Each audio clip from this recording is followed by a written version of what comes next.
उन्होंने एंड में opposition party जैसे कि भारतीय जनता पार्टी और इंडियन नेशनल कांग्रेस को दोष देते हुए रिजाइन कर दिया में था। लेकिन जो लोकपाल बिल अरविंद केजरीवाल ने पास किया उसमें ये मोटिव को ही मार दिया गया और पॉलिटिशियंस और ब्यूरोक्रेट्स का सीधा सीधा दखल अंदाजी है। तो ये था एक धोखा अन्ना हजारे के साथ, उन लाखों लोगों के साथ जो चाहते ड्रामा है। ये फिल्म में तो अच्छा लगता है लेकिन रियल लाइफ में एज अ पॉलिटिशियन आप पिक एंड चूज नहीं कर सकते। वो है कि वो और उनकी पार्टी ने हमेशा हिंदू कॉन्शियस को इंसल्ट किया। उन्होंने कहा वहाँ हॉस्पिटल बना दो, ये लाइब्रेरी बना दो, यूनिवर्सिटी बना दो और क्या क्या बना दो। मैं बोलना नहीं चाहता हूँ, मेरे वीडियो का लेवल गिराना नहीं चाहता मैं। इसके प्राचीन हनुमान मंदिर का दिल्ली में उसको नहीं बचाए, उसको टूटने दिया कि कहीं भी एंटी हिंदू एंटी नेशनल कोई भी गतिविधि या प्रोटेस्ट चल रहा होगा तो उसमें अरविंद केजरीवाल, आम आदमी पार्टी का इनडायरेक्ट या डायरेक्ट सपोर्ट होगा ही होगा, जिसकी वजह से इस गैंग का नाम रखा टुकड़े टुकड़े गैंग। कौन है कातिल? Supreme court, Kanyakumar. ये तीनों को गिरफ्तार नहीं होने दिया गया, इनको बचाया अरविंद केजरीवाल सरकार ने। कोर्ट ने माना है कि आम आदमी पार्टी के कई बड़े बड़े नेता जैसे अमानुल्लाह खान, कपिल गुज्जर, संजय सिंह और ताहिर हुसैन जैसे लोग इसमें शामिल थे बॉस, को हाईजैक कर लिया। वो कब का ख़त्म हो जाता बॉस अगर कांग्रेस और आम आदमी पार्टी जैसी अपोजिशन पार्टी ने उन्हें फुल सपोर्ट ना दिया होता। हम चाहते हैं कि पंजाब में एक रेफरेंडम या वोटिंग हो खालिस्तान के लिए, ताकि हम पंजाब को भारत से अलग करके खालिस्तान बना पाए। जैसे संजय सिंह, मनीष सिसोदिया, सत्येंद्र जैन और अब वो खुद जेल में है। उनका कहना है कि अगर ज़रूरत पड़ी तो दिल्ली की सरकार जेल से चलेगी।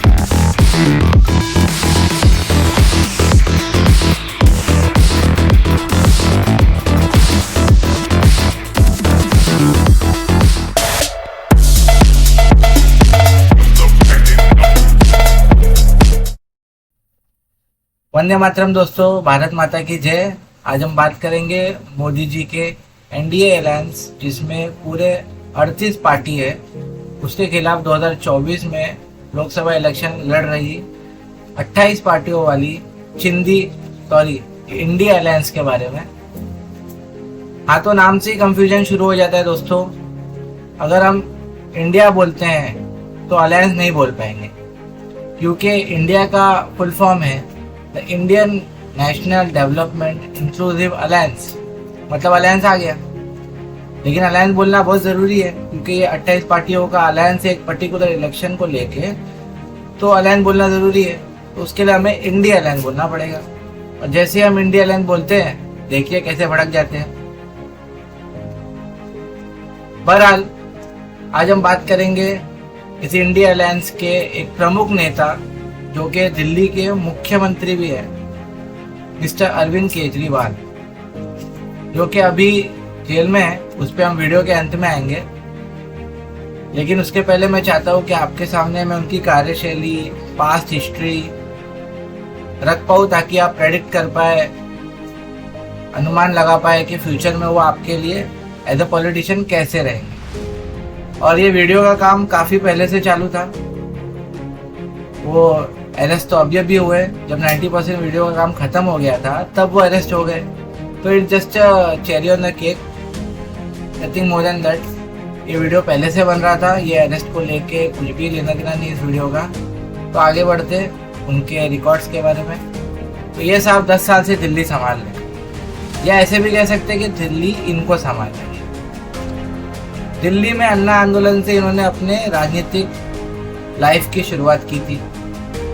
फिर जब वो आंदोलन हिट हो गया, ख़त्म हो गया और ये थोड़े फेमस हो गए, तो इन्होंने कुछ लोगों को मिला के एक पॉलिटिकल पार्टी बनाई जिसका नाम रखा आम आदमी पार्टी।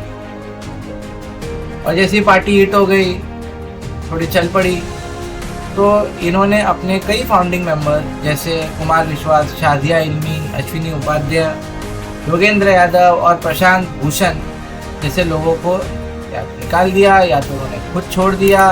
आप खुद समझदार है, आप खुद समझ लीजिए। खुद समझ लीजिए। इससे पता चलता है कि शुरुआत से ही मिस्टर अरविंद केजरीवाल और उनकी पार्टी कितनी डेमोक्रेटिक रही है। फिर 10 साल में ऐसा कोई बड़ा काम तो हमने दिल्ली में देखा नहीं जिससे कि ये महाशय मोदी जी के लेवल तक पहुंच पाए। फिर भी जस्ट बिकॉज वो एक पार्टी के हेड है उनको कंसीडर किया जा रहा है। तो अब हम डिस्कस करेंगे उनके पॉलिटिशियन हिस्ट्री का, उनकी हिस्ट्री एज अ पॉलिटिशियन, और उन्होंने क्या क्या किया उनके इन 3 टर्मों में, 3 टर्म में उन्हें मिले as a politician, as a CM of Delhi. तो अब हम डिस्कस करेंगे उनके 3 term as a chief minister of Delhi, ताकि हमें समझ में आए उनके पॉलिटिकल फैसले, उनके काम करने का तरीका। ठीक है, तो शुरू करते हैं फर्स्ट टर्म से, जिसमें ऑब्वियसली वो फेल हो गए जन लोकपाल बिल लाने के लिए, क्योंकि उनके पास मेजॉरिटी नहीं थी, बहुमत नहीं था। तो उन्होंने एंड में अपोजिशन पार्टी जैसे कि भारतीय जनता पार्टी और इंडियन नेशनल कांग्रेस को दोष देते हुए रिजाइन कर दिया। और मजे की बात यह है कि फरवरी 2014 में उन्होंने रिजाइन किया और अप्रैल आते आते 2-3 महीने के अंदर उन्होंने माफी मांग ली कि गलती हो गई, रिजाइन नहीं करना चाहिए था। तो ये थी उनकी फर्स्ट टर्म। फिर सेकेंड टर्म आया। सेकेंड टर्म में उन्होंने शुरुआत की एक चीज की जो आज तक चालू है उनका, वो है दिल्ली में कोई भी अगर डेवलपमेंट नहीं हो रही है या कोई डेवलपमेंट का काम रुका हुआ है तो उसका दोष सीधा सीधा एलजी को जाता है, दिल्ली के चीफ मिनिस्टर को नहीं जाता। तो उन्होंने जो ये दोष देने का काम है तब से शुरू किया था, वो आज तक चालू है, एलजी को दोष देना। लेकिन इसके अलावा जो उनके 3 मेन काम नजर में आते हैं सेकेंड टर्म में, वो है पहला मोहल्ला क्लिनिक,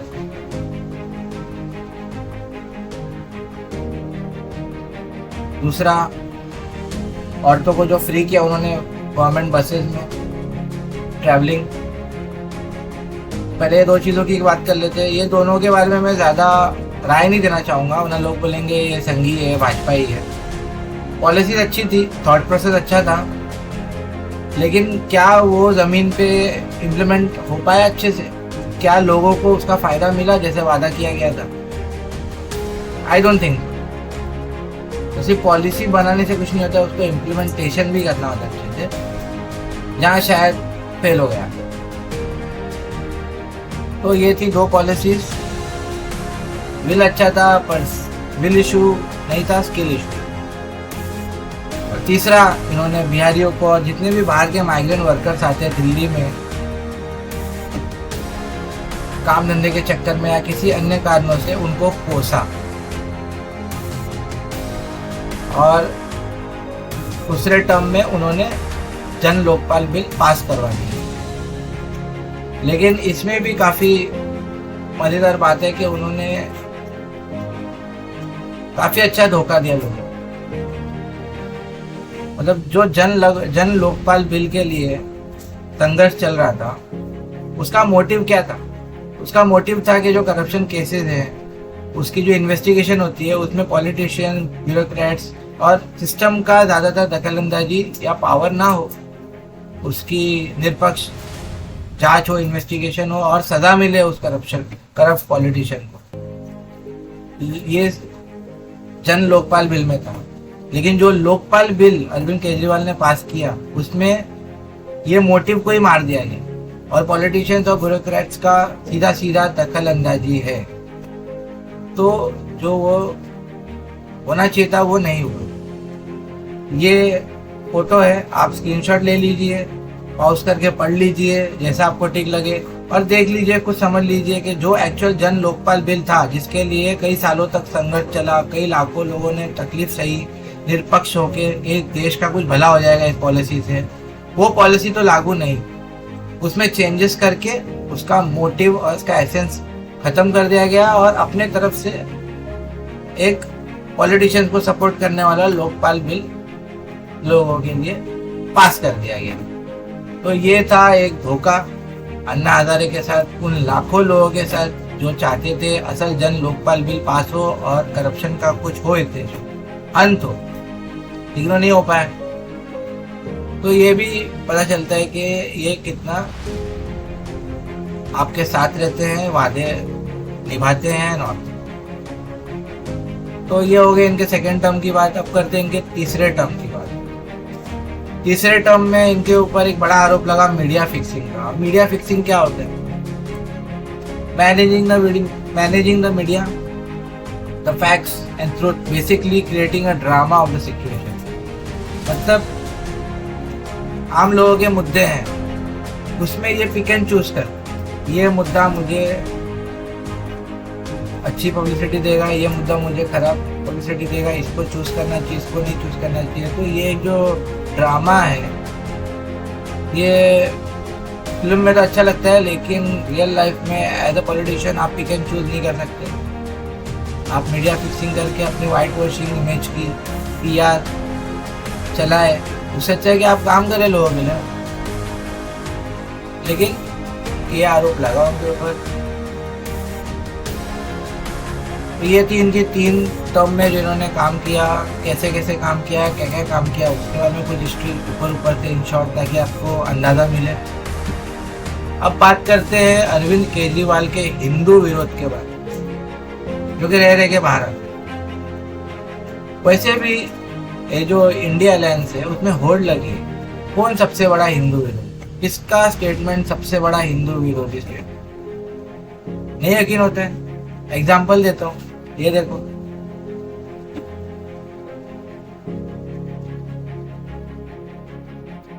बस हम आरोप जितने भी है उस पर ध्यान देते हैं, ताकि हम आज जो अरविंद केजरीवाल की केस स्टडी कर रहे हैं उनको समझ पाए। बाकी सबका भी नंबर लगेगा, उन पे भी वीडियोस बनाऊंगा, डोंट वरी। अभी आज अरविंद केजरीवाल का नंबर है। ओके, तो पहला हिंदू विरोध का आरोप जो कि अरविंद केजरीवाल पे लगता है वो है कि वो और उनकी पार्टी ने हमेशा हिंदू कॉन्शियस को इंसल्ट किया। कैसे? वो स्टेटमेंट जो काफ़ी फेमस है और आपको याद होगा, मेरी नानी ने कहा है कि जो राम मंदिर किसी की मस्जिद को तोड़ के बनाई गई हो, मैं वहाँ नहीं जाऊँगी। फिर उन्होंने और उनकी पार्टी के कई मेंबरों ने कहा वहाँ हॉस्पिटल बना दो, लाइब्रेरी बना दो, यूनिवर्सिटी बना दो, और क्या क्या बना दो। मैं बोलना नहीं चाहता हूँ, मेरे वीडियो का लेवल गिराना नहीं चाहता मैं इसके लिए। बाकी कहा इन्होंने, और हमेशा राम मंदिर के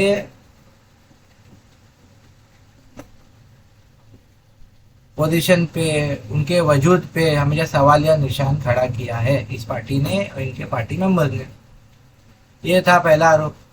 अब दूसरा हिंदू विरोध का आरोप जो अरविंद केजरीवाल पे है वो है सीधा teacher association of Kashmiri pandits के तरफ से, कि जो उनको सरकारी भर्ती नियुक्त होनी चाहिए थी वो अरविंद केजरीवाल की आम आदमी पार्टी की दिल्ली सरकार होने नहीं दी। पूरा केस चला 2010 से 2019 तक, जिसमें अंत में teachers association of Kashmiri pandits जीते और उनको सरकारी नौकरी मिली, और जो अरविंद केजरीवाल की आम आदमी पार्टी की दिल्ली गवर्नमेंट, स्टेट गवर्नमेंट थी, वो हारी। तो ये बताता है इनकी करनी और कथनी कश्मीरी पंडितों के प्रति। और फिर ये इनके दर्द पे और सच्ची घटनाओं पे बनी जो पिक्चर आती है द कश्मीर फाइल्स, उसको कोट झूठी film unquote on the house of the parliament कहते हैं दिल्ली में। तो इनकी संवेदना बताता है और इनका माइंडसेट बताता है कश्मीरी हिंदुओं के प्रति।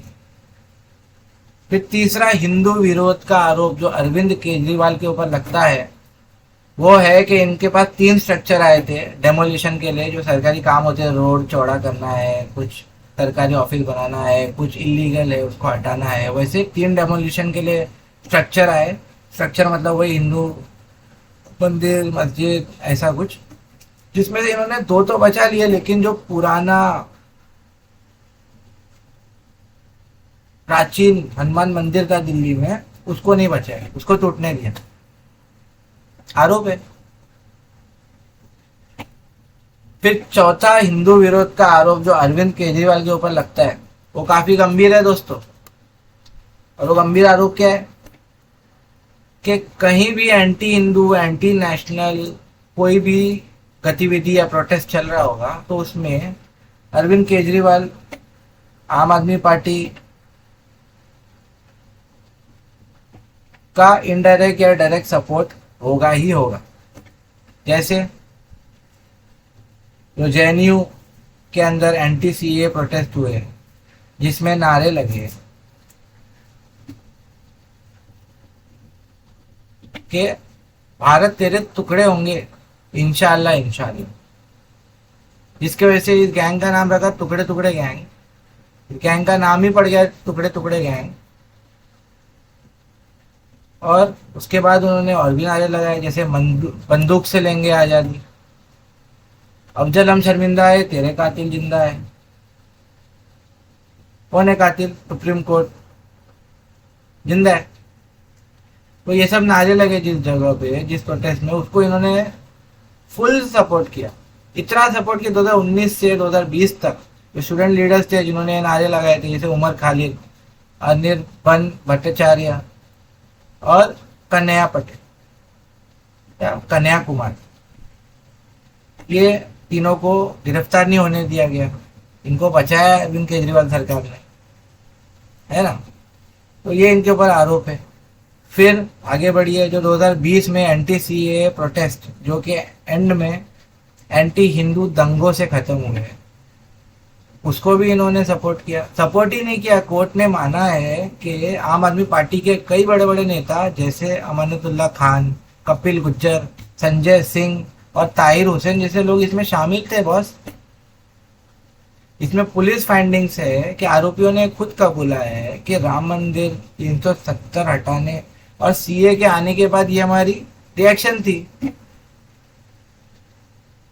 इसके अलावा इसको एंटी हिंदू दंगे बोल रहे हैं, क्योंकि ये सब कोर्ट में ऑन पेपर है, डॉक्यूमेंटेड है। और फिर पांचवा आरोप जो हिंदू विरोध का आरोप है अरविंद केजरीवाल के ऊपर, वो है इनकी मिली भगत रही है खालिस्तानी सेपरेटिस्ट के साथ। आम आदमी पार्टी के जो फाउंडिंग मेंबर्स में से एक है कुमार विश्वास, उन्होंने कई बार अपने कई इंटरव्यूज में ये साफ साफ कहा है कि 2017 के इलेक्शंस के टाइम से ये दोस्ती यारी शुरू हुई खालिस्तानी सेपरेटिस्ट के साथ पंजाब में, आम आदमी पार्टी और अरविंद केजरीवाल की, जो आज तक चालू है। आपको झूठ लगता है, आप यूट्यूब पे कई सारे वीडियोज है, आप जाके पूरे इंटरव्यू सुन लीजिए, उनके साथ थे वो तब। जो किसान आंदोलन जिसपे खालिस्तानी सेपरेटिस्ट का कब्जा हो गया था, जिन्होंने पूरे प्रोटेस्ट को हाईजैक कर लिया, वो कब का खत्म हो जाता बॉस, अगर कांग्रेस और आम आदमी पार्टी जैसी ऑपोजिशन पार्टीज ने उन्हें फुल सपोर्ट ना दिया होता तो।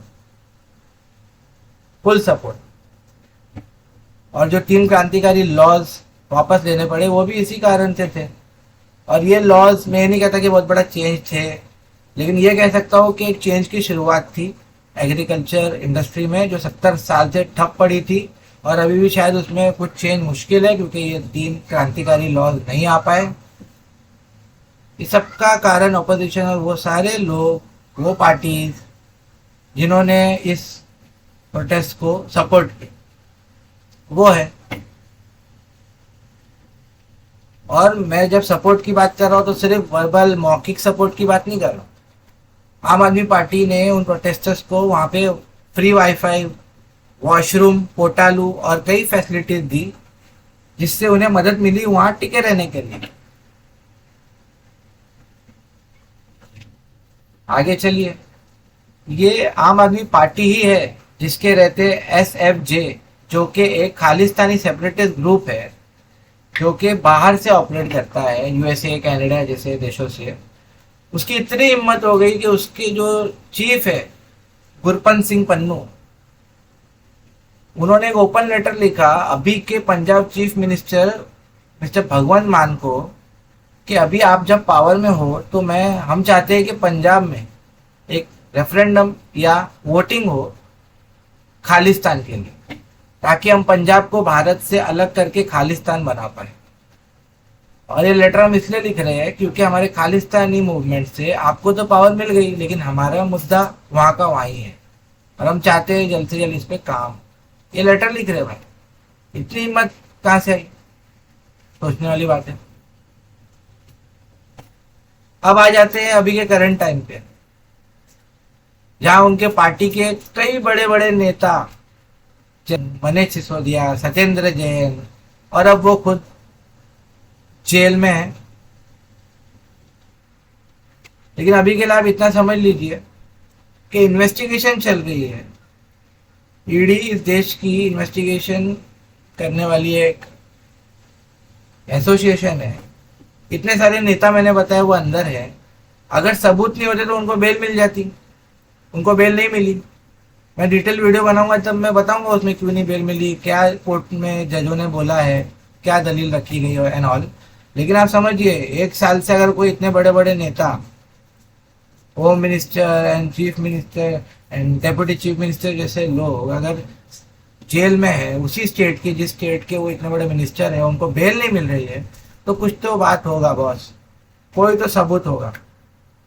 इतना सबूत होने के बाद भी बाइज्जत ईमानदारी से अरविंद केजरीवाल को ईडी ने बार बार बुलाया, 1 बार, 2 बार, 3 बार, 4 बार, 5 बार, टोटल 8 बार समन दे के आइए, बैठिए, बात कीजिए, हमें कुछ डिटेल्स चाहिए, इन्वेस्टिगेट करना है, और आपको छोड़ देंगे। लेकिन जब आप 8 बार बुलाने के बाद ना जाए, तो एक गांव का पुलिस स्टेशन भी होगा ना, वहां का एक 2 स्टार ऑफिसर भी होगा ना, एक हवलदार भी होगा ना, वो भी आपको अरेस्ट कर लेगा। 8 बार आपको प्यार से बुलाया गया, आप नहीं गए, फिर आपको अरेस्ट कर लिया गया। किसी बीजेपी ने या मोदी जी का ऑर्डर नहीं था, सुप्रीम कोर्ट का ऑर्डर था, ईडी का ऑर्डर था कि भाई आइए पेश होइए। सुप्रीम कोर्ट ने, हाई कोर्ट ने, सबने बोला पेश कीजिए। आप जब नहीं पेश हुए तब आपको अरेस्ट कर लिया गया, और अभी भी सबूत है, इसीलिए आपको अरेस्ट कर पाए ना। आपको पता है अरेस्ट वारंट ऐसे ही नहीं मिलता है, सबूत पहले पेश करना पड़ता है। ऐसा नहीं होता है कि एक लेटर है पुलिस हेडक्वार्टर पे पड़ा हुआ है, वहां पे साइन लेना है, स्टैंप लेना है, बस हो गया। नहीं, आपको किसी के भी लिए अगर अरेस्ट वारंट चाहिए तो पहले आपको एक प्राइमा फेसी, कुछ छोटे मोटे ही सही लेकिन सबूत पेश करने पड़ते हैं। जैसे ये जो, वो सबूत ये नहीं साबित करेंगे कि आप ही दोषी है, लेकिन ये साबित करेंगे कि आपका इन्वॉल्वमेंट है। ये प्रूफ करना पड़ेगा कि आप दोषी हैं या नहीं है। आपको हम इंटरोगेट कर सकते हैं, आपको अरेस्ट कर सकते हैं। तो सबूत थे, इसके लिए आपके लिए अरेस्ट वारंट निकला, समन निकले, आप नहीं गए, फिर अरेस्ट वारंट निकला।